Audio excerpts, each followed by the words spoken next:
Bueno, habiendo visto anteriormente los conceptos de absorción y distribución de fármacos, nos toca revisar la segunda parte que tiene que ver con los conceptos de metabolización, también llamada biotransformación, y la excreción o eliminación de medicamentos. Bueno, los fármacos, muchos de ellos,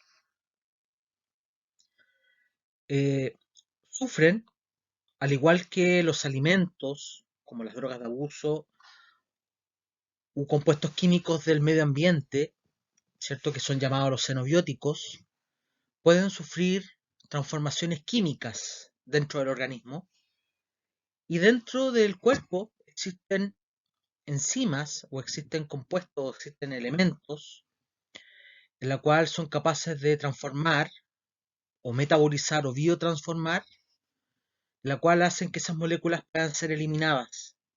Lo que significa entonces que nuestro cuerpo tiene la capacidad de proteger, a la vez tiene la capacidad de desintoxicar de sustancias exógenas. Por eso que se llaman xenobióticos. Y los fármacos también están dentro de ese grupo, ¿ya? Por lo tanto, es importante que conozcamos, ¿cierto?, cuáles podrían ser estos mecanismos por los cuales los medicamentos pueden ser metabolizados.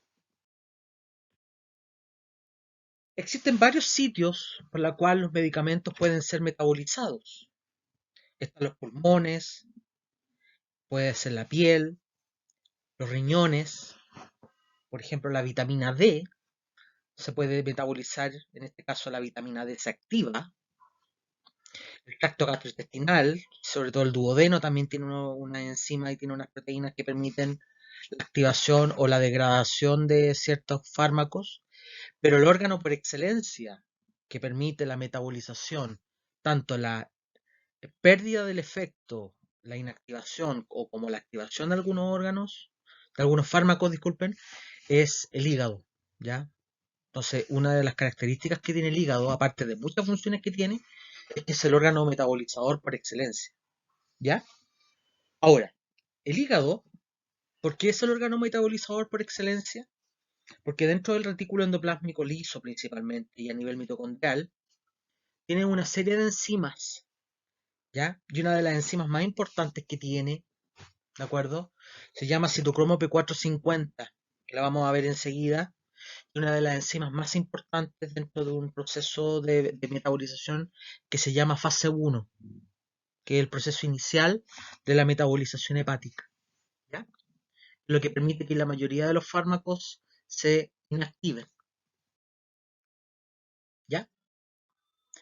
Entonces, la biotransformación o metabolización hace que los medicamentos, por ejemplo, modifiquen su actividad farmacológica químicamente, se puedan producir metabolitos tóxicos, que es lo que pasa con el paracetamol. ¿Sí? En los cursos de más adelante vamos a estudiar que la sobredosis de paracetamol produce metabolitos tóxicos en el hígado.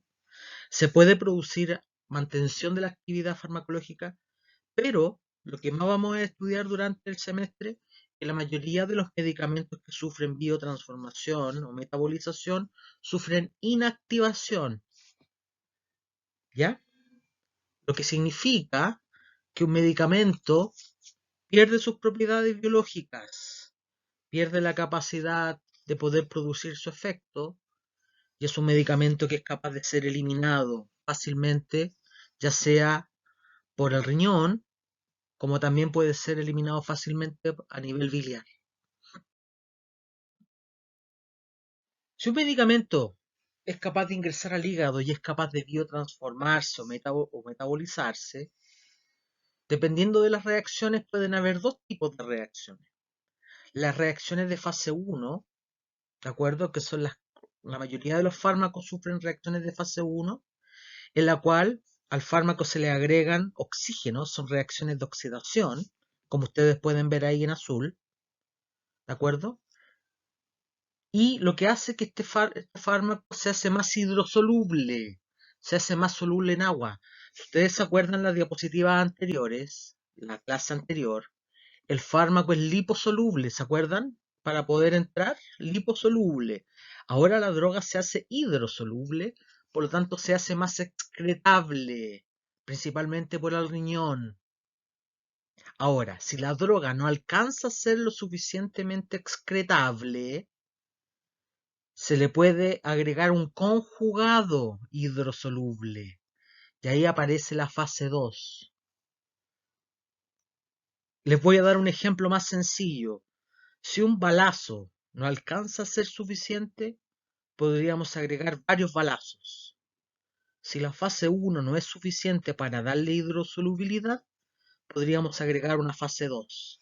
Le agregamos un conjugado y así lo podemos hacer más hidrosoluble para que el medicamento pierda sus propiedades y pueda ser mucho más fácil eliminarlo. ¿Cuáles son las principales enzimas de fase 1?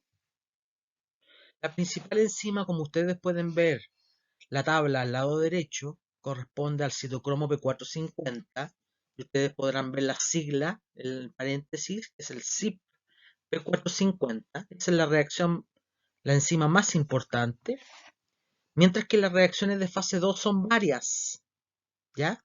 Pero la más importante es la glucuroniltransferasa y la glutatión transferasa. Son reacciones de transferencia de conjugados.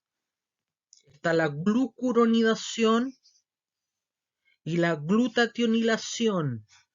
Son enzimas muy importantes. La glucuronilación es muy importante y la acción de la glutatión transferasa, porque esa tiene que ver con la acción del paracetamol.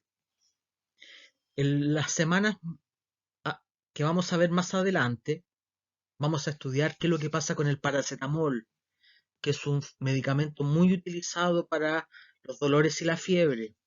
Y ahí vamos a estudiar el mecanismo de por qué hay que tener tanto cuidado con las dosis de paracetamol, porque el hígado sufre y se puede generar un daño hepático muy grave y tiene que ver con este mecanismo que tiene que ver con la glutatión, ¿ya? Así que vamos a volver a retomar este concepto. Así que recuerden, fase 1 es citocromo P450 y la fase 2 son principalmente esas dos enzimas que se encuentran ahí. ¿De acuerdo? Ahora, dentro de la citocromo P450 existen una serie de isoformas o diferentes tipos de CYP, ¿ya? Y si ustedes ven en esta gráfica de torta, ustedes se podrán dar cuenta que existen dos isoformas que son las más importantes, que son la 3A4 y la 2D6. O sea, son las más prevalentes y son las que más se observan. Por lo tanto, la que más tenemos nosotros es la 3A4. Por lo tanto, la mayoría de las drogas, los medicamentos, van por ese tipo de isoforma del citocromo P450. ¿Ya? Entonces, si ustedes se fijan, ¿qué es lo que podría ocurrir? Miren lo que se observa en esta diapositiva. Y si miran la parte de abajo de la diapositiva. La droga, cuando entra y se absorbe, es una droga lipofílica, ¿se acuerdan? Que tiene que entrar por difusión simple. Pero la droga cuando se elimina, principalmente se elimina como hidrofílica. Se elimina principalmente por el riñón. O sea, ¿qué es lo que hace el metabolismo, la biotransformación? Hace que una droga que entra soluble en lípido salga como soluble en agua. O sea que nosotros le estamos transformando la droga. Por eso que la droga se inactiva. ¿De acuerdo? Ahora, existen un porcentaje de medicamentos que no sufren metabolismo, como ustedes pueden ver en el tercer ejemplo, donde dice drug y aparece la flecha completa y no sufre ningún cambio hasta la eliminación. Eso, por ejemplo, es muy importante en las personas que sufren daño hepático. Las personas que sufren daño hepático no pueden tener metabolismo, porque el hígado ya está malo. ¿De acuerdo? Los ancianos, por ejemplo. Ojalá los ancianos ocuparan fármacos que no tuvieran metabolismo. ¿De acuerdo? Así que el elegir o no elegir medicamentos que se metabolicen o no metabolicen es extremadamente relativo. Va a depender de las características del paciente. Los niños también. Los niños hay que tener mucho cuidado con los fármacos que se van a metabolizar o no. Por lo tanto, existen factores que pueden afectar el metabolismo de fármacos. No es lo mismo usar un medicamento en la edad adulta, cuando tenemos nuestro hígado formado, a cuando somos niños o cuando somos adultos mayores. No es lo mismo tener 3 meses de vida a tener 75 años, a tener 24. ¿De acuerdo? Lo mismo que consumir alcohol, porque nuestro hígado tiene diferentes tipos de enzimas dependiendo de la edad. ¿De acuerdo? Eso es súper importante que lo tengan en cuenta. El que ustedes estén tomando ciertos medicamentos también puede influir en cuántas enzimas tienen o no tienen con respecto a otros medicamentos. Por lo tanto, hay muchos factores que pueden influir en el metabolismo hepático. Aquí tienen un medicamento, un ejemplo de biotransformación, BT, biotransformación, o de metabolismo, donde ustedes pueden ver el ejemplo de una reacción de fase 1 y fase 2. La fenitoína, para que ustedes lo sepan, para los que no lo conocen, es un anticonvulsivante, es un tratamiento para las epilepsias, es un medicamento altamente lipófilo, es decir, soluble en lípidos. Es un medicamento que cuando llega al hígado se transforma, ustedes se fijan, aparece un OH, ¿la ven? Fase 1. Y después el medicamento sufre una glucuronización, se le agrega un derivado de glucosa, BD-glucurónido de hidroxifenitoína. ¿Ven el nombre? Muy hidrosoluble. Entonces la droga que era lipofílica ahora es muy hidrosoluble y esa droga se elimina finalmente por el riñón. ¿Lo ven? Entonces la fenitoína, va a haber un porcentaje de la fenitoína que va a entrar al cuerpo que no, ya no va a ser el efecto. Un porcentaje de la fenitoína va a ir al cerebro para bajar las convulsiones, pero va a haber otro porcentaje de la fenitoína que se va a ir al riñón y se va a empezar a excretar. ¿Ya? Les comenté y les comento que esto lo vamos a estudiar en las clases que vienen más adelante y tiene que ver con la intoxicación por paracetamol. ¿De acuerdo? Cuando una persona consume mucho paracetamol, consume más de 4 gramos al día, la ruta se va por la vía roja. ¿De acuerdo? Cuando una persona consume niveles normales de paracetamol, se va por la vía azul, para que lo sepan. ¿Ya?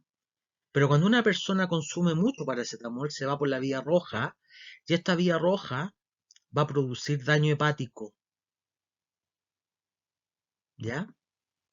Esto es lo que vamos a estudiar más adelante. Entonces se genera un daño por CYP, es decir, se genera un daño por citocromo P450 por fase 1. Y lo normal es que se produzca una metabolización por fase 2. ¿Vale? Entonces, por eso yo quiero que ustedes vayan conociendo las reacciones. Cuando hablemos de glucuronización es fase 2. Cuando hablemos de sulfatación es fase 2. Cuando hablemos de GHS fase 2. Cuando hablemos de CYP es fase 1. ¿Vale?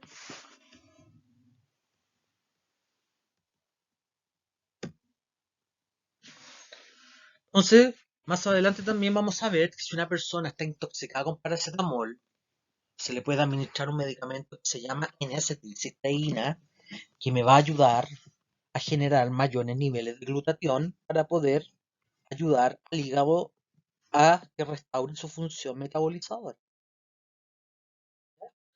Entonces vamos a poder generar mayor glutatión y vamos a ayudar a que el paciente pueda mejorar, ¿cierto? Y poder revertir esta intoxicación, ¿ya? Entonces, aquí hay otro ejemplo para que ustedes vean qué es lo que pasa con la aspirina, el ácido acetil salicílico. La aspirina, ¿cierto? Va a haber un porcentaje de aspirina que, por ejemplo, va a ir al cerebro a bajar la fiebre, si una persona tiene fiebre, pero va a haber otro porcentaje de aspirina que va a entrar al hígado y esa aspirina, ¿no es cierto?, va a sufrir una reacción de fase 1, se va a producir un derivado de fase 1 por citocromo P450 y ese derivado de fase 1 va a ir a la fase 2 y se va a producir un glucurónido de aspirina. Y ese medicamento va a ser tan soluble en agua se va a eliminar fuertemente por la orina. ¿Perfecto? Aquí hay otro dibujito para que ustedes se den cuenta que es lo mismo que hemos estado conversando, pero es un efecto más real. Entonces quiero que miren lo siguiente. Ustedes, acá arriba, van a observar que dice 100%. Aquí tienen, ¿cierto? El sistema gástrico, el sistema hepático, todo el sistema digestivo. Supónganse que aquí tienen a un paciente que le dieron una dosis de felodipino, que es un medicamento para bajar la presión, y que corresponde al 100%. ¿Ya? Aquí está. Entonces, si ustedes miran la flechita, este fármaco va a ir bajando, ¿cierto? Este medicamento va a pasar por el esófago, va a llegar al estómago, 100%, va a llegar al duodeno, y si ustedes miran acá abajito, vamos a llegar acá a la zona del duodeno, vamos a llegar al lado izquierdo, donde dice gut lumen, debajo del hígado. ¿Lo ven? Y aquí tenemos nuevamente nuestro fármaco que dice 100%, y miren lo que dice aquí, dice CYP3A4, abajo de gut lumen, donde dice enterocito, y aparecen unos círculos celestes y unos círculos verdecitos. ¿De acuerdo? Si ustedes se fijan, ya en el duodeno ya tengo citocromo P450. ¿Se acuerdan que les dije que lo- el metabolismo también ocurre en otros lugares que no sea el hígado? El hígado es el órgano por excelencia, pero también hay otros órganos que también metabolizan. Fíjense que dice 30%, 90%. Significa que en el duodeno también hay metabolismo, significa que el medicamento se está perdiendo. ¿De acuerdo, muchachos? Eso es súper importante. Significa que el fármaco, cuando entra por el duodeno, después va a llegar a la vena porta. Y de la porta, que es esta vena azul, si ustedes se fijan, de la vena azul va a llegar al hígado. Y si miran el hígado, al lado derecho va a aparecer las venas portales y van a aparecer los hepatocitos. Y en el hepatocito están los CYP3A4, donde va a ocurrir la metabolización clásica. Y el medicamento se va a seguir perdiendo. Si entró un 30-90, ahora va a salir un 15-45. Lo que significa que va a llegar a la sangre un 45% del medicamento que se administró por la boca. Si entró un 100% a la boca, va a llegar a la sangre el 45% del fármaco. Lo que significa que el medicamento tiene una biodisponibilidad del 45% y tiene una metabolización o efecto de primer paso del 55%. ¿De acuerdo? Significa que se metabolizó un 55%. ¿Sí? Entonces, la metabolización también puede ocurrir antes que el fármaco ingrese a la sangre y por eso que se llama efecto de primer paso. Y esto ocurre con los medicamentos que se absorben por vía oral. Todos los medicamentos que ingresan por el duodeno, si pasan por el hígado, muchos de ellos pueden ser biotransformados previamente. ¿De acuerdo? En muchos de ellos es malo. ¿Por qué? Porque se inactivan. Pero existen algunos que pueden ser muy buenos, porque la droga viene inactiva y cuando pasa por el hígado se activa. Es lo que pasa con los profármacos. ¿De acuerdo? Por ejemplo, quiero que busquen, por ejemplo, qué es lo que ocurre con el enalapril. Es un medicamento para bajar la presión. El enalapril, del punto de vista químico, es un profármaco. Cuando pasa por el hígado, se activa. ¿De acuerdo? Entonces, para ese medicamento, es bueno el hígado. ¿De acuerdo? Pero para otros medicamentos, es malo el hígado. Entonces, depende. Depende de cómo lo miremos. Pero para la mayoría el efecto del primer paso es malo. ¿De acuerdo? Entonces, para la mayoría de la droga se inactiva, pero para algunos el medicamento se puede activar. Yo ya les dije que como la metabolización depende fuertemente de las enzimas, pero principalmente del hígado, existen factores que pueden alterar las enzimas hepáticas y la metabolización. Por ejemplo, que hayan varias drogas consumiéndose al mismo tiempo. El medio ambiente, las drogas, el, el humo del cigarro, enfermedades como enfermedades hepáticas. Imagínense una persona alcohólica o alguien que tenga cirrosis. ¿Se pueden imaginar eso? La edad, yo ya les comenté que pareciese que tener 80 años no es lo mismo que tener 22 respecto al uso de medicamentos. Se ha visto que hay algunos temas genéticos también. Hay personas que tienen mucha enzima genética, ¿sí? Y hay otras personas que tienen muy poca, ¿sí? ¿Ya? Entonces, las siguientes diapositivas tienen que ver con estos elementos, que son factores teóricos para que ustedes los puedan ir leyendo y los puedan ir estudiando con más detalle.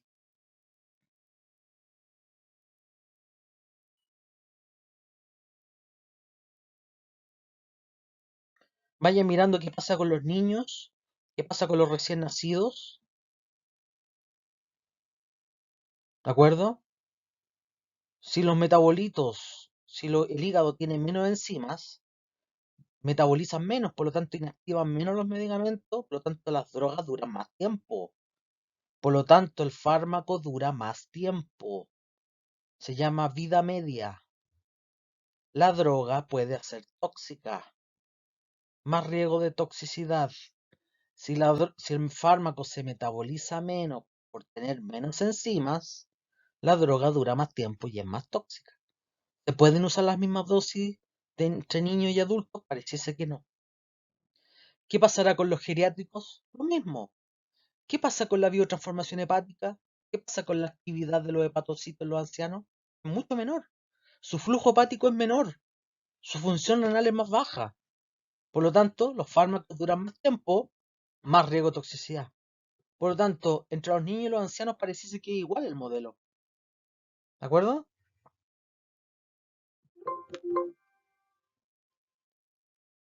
Así que mucho cuidado con los niños y con los ancianos.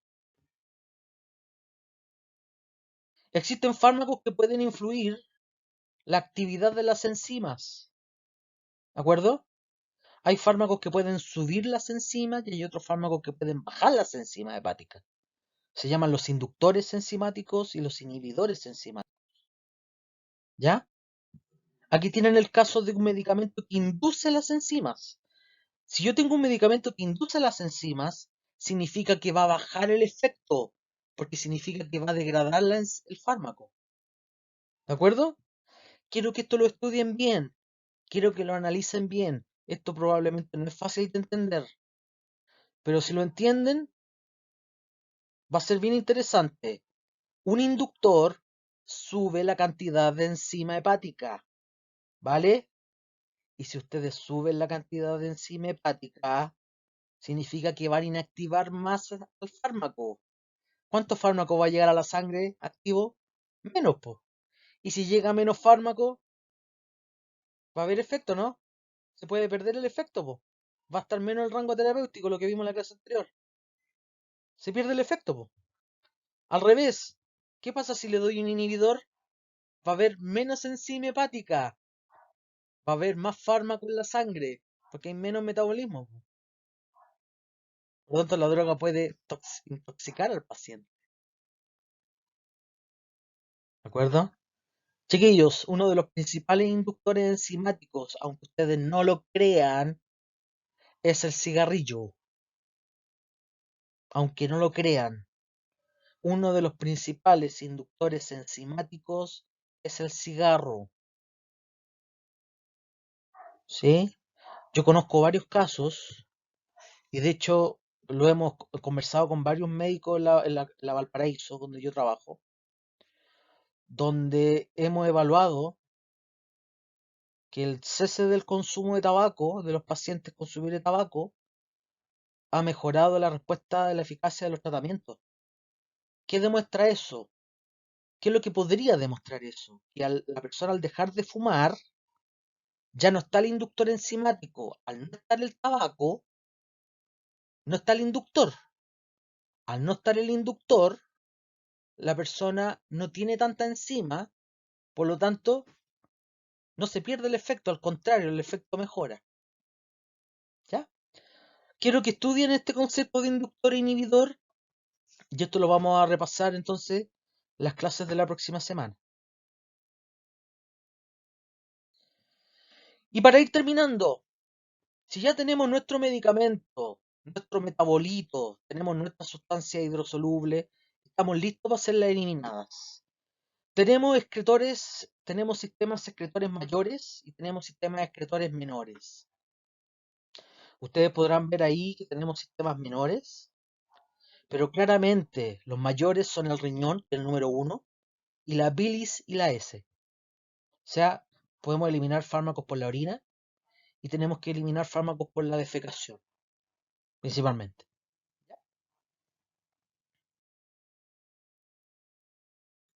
Entonces, por supuesto que todas las vías de administración son importantes, todas, absolutamente, pero desde el punto de vista clínico, ¿cierto? Lo que más ustedes van a ver es la vía renal, es la más importante.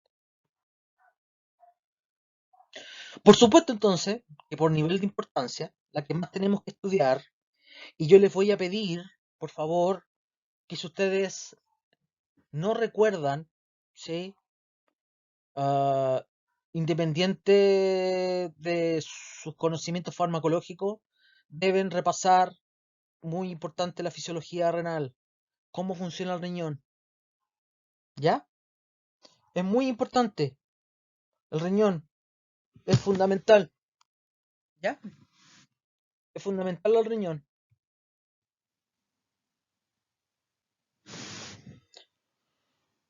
Es muy importante tener en cuenta entonces que los fármacos se eliminan al igual que el sodio, que el potasio, que el cloruro, que el bicarbonato, que los protones.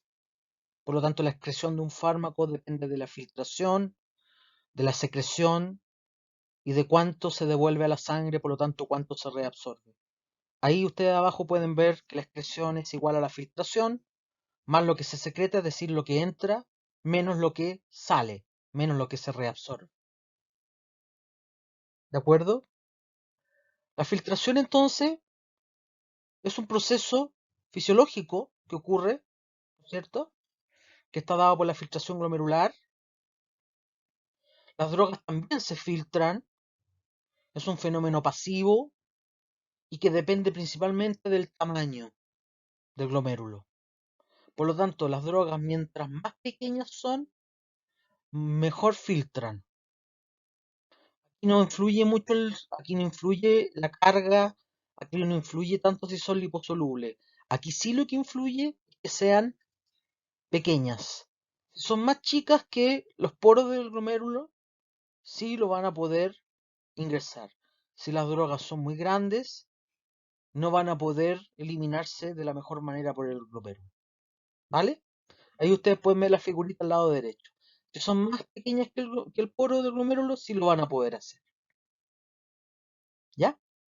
Así que la velocidad de filtración influye, la unión a proteínas plasmáticas, el tamaño del fármaco y en alguna forma la carga, pero principalmente el tamaño.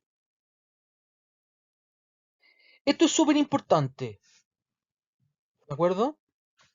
Porque gracias al conocimiento de la eliminación de los fármacos por la orina, se pudo demostrar de que cuando los pacientes tienen intoxicaciones, lo que uno puede hacer es cambiar el pH de la orina, porque yo lo que puedo hacer es cambiar la filtración, acelerar la filtración para que el fármaco se elimine más rápido. Si yo estoy intoxicado con un fármaco, lo que yo puedo hacer es acelerar la eliminación de la droga. ¿Ya? ¿Cómo se hace eso? Cambiando el pH. Acuérdense que si uno cambiaba el pH, cambiaba la carga. Y si uno cambia la carga, también puede cambiar la absorción. ¿Ya? Entonces, una de las estrategias es alcalinizar. ¿Y cómo se alcaliniza? Con bicarbonato. Y acidificar con ácido ascórbico. ¿De acuerdo?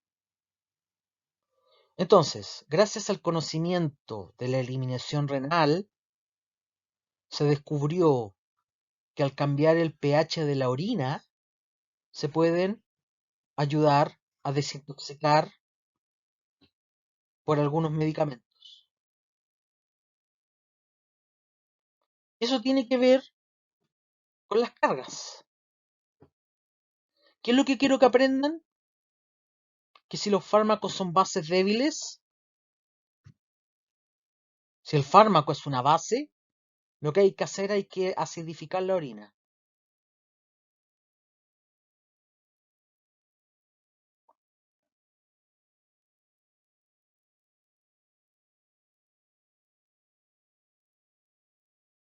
Miren lo que dice.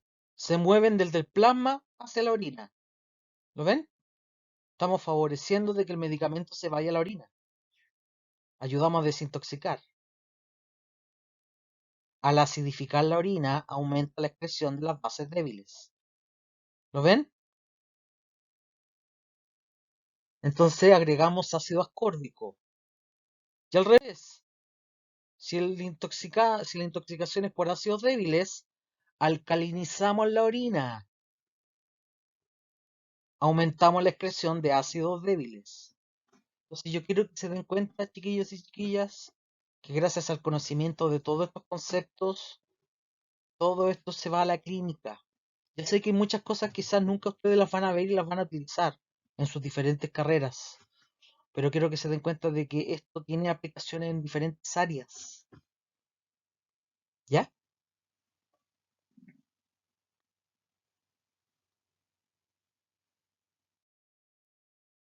Bueno, hay medicamentos que no se eliminan por la orina. Por ejemplo, si la droga es muy grande. Si la droga es muy grande no va a pasar por el glomérulo. Se va a eliminar por la bilis. Como dice el segundo punto, fármacos de alto peso molecular y muy polares son excretados mayoritariamente por la bilis. ¿De acuerdo? Y los fármacos que se producen por fase 2. Acuérdense el concepto de fase 2. Los fármacos que se metabolizan por glucuronización. ¿De acuerdo? Los fármacos muy grandes. Los fármacos muy liposolubles se van a eliminar por la bilis. Recuerden que la bilis son depósitos de grasa. La bilis es grasa. La orina es agua. ¿De acuerdo? Pero cuidado, algunos medicamentos se pueden devolver. Si ustedes miran hacia el lado derecho, la bilis se va hacia las heces. Por lo tanto, el fármaco se puede eliminar por la S, pero a veces el medicamento puede volver. ¿Lo ven? Y puede volver al hígado. Esto se llama recirculación enterohepática. Por lo tanto, la droga que se elimina por la bilis puede volver varias veces y hacer un círculo. ¿De acuerdo? Hay un medicamento que se llama digoxina, que es para los pacientes que tienen taquicardias e insuficiencia cardíaca. Es un medicamento que hace recirculación enterohepática. ¿De acuerdo? Es un medicamento que da varias vueltas en la semana. Entonces, la recirculación enterohepática hay que tener cuidado también. Ahora, ¿es un mecanismo de eliminación? Sí. Lo clásico el riñón, pero también hay un mecanismo biliar donde el fármaco que está en el hígado se elimina por la bilis. Pero hay algunos medicamentos que aparte de eliminarse por la bilis, circulan y en vez de eliminarse rápidamente por la bilis, dan vuelta por el hígado, se van al estómago, vuelven y entran y vuelven y entran y vuelven y entran. ¿De acuerdo? Eso sería principalmente los mecanismos de eliminación. Entonces, con estas dos clases, lo que hemos estudiado ha sido un poco la liberación, la absorción, la distribución, la metabolización y la excreción, y esos han sido los elementos de la farmacocinética para poder estudiar la farmacodinámica, que es el capítulo que viene enseguida. Que estén muy bien. Adiós.